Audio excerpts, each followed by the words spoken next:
السلام علیکم۔ کشمیر کی آزادی کے لیے سب سے طاقتور آواز 1 ستمبر کو ہمیشہ کے لیے خاموش ہو گئی۔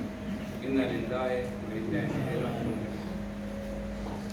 سید علی شاہ گیلانی، لوگ الٹا نام لے رہے تھے، صحیح نام ہے سید علی شاہ گیلانی، عظیم کشمیری لیڈر جو اپنے وقت کے سب سے بڑے عظیم لیڈر ہونے کا انہوں نے ثبوت دیا، جس سے دہلی کی حکومت کے ایوان برستے تھے، جس نے ہمیشہ سچائی کی سیاست کی، جو ہمت اور جوانمردی کی انمول مثال تھی، اور وہ اپنے رب کے سامنے کلمہ شہادت پڑھتے ہوئے پیش ہوئے۔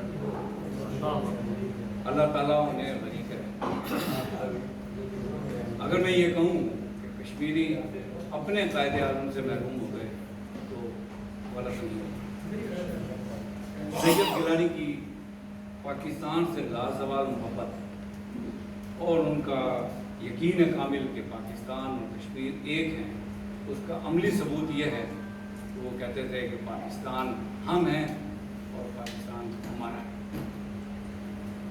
یہ آزادی کی تحریک برپا کر دینے والے ان تمام دنیا کے رہنماؤں میں سر فہرست ہیں جنہوں نے اپنی ہمت، جذبہ اور عزم کے سبب بھارتی حکمرانوں، بھارت کی بالادستی، حکومت کی دہشت گردی اور اس کے خلاف تمام کشمیریوں کی ایک آواز بن کر اٹھی۔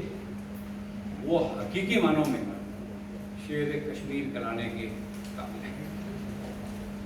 آزادی کی جو لوگ گیلانی صاحب نے روشن کی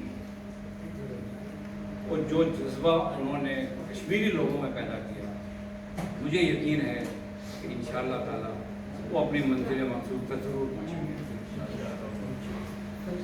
ختم کرنے سے پہلے جو ان کی ایک خواہش تھی وہ میں آپ کے سامنے بیان کرنا چاہتا ہوں۔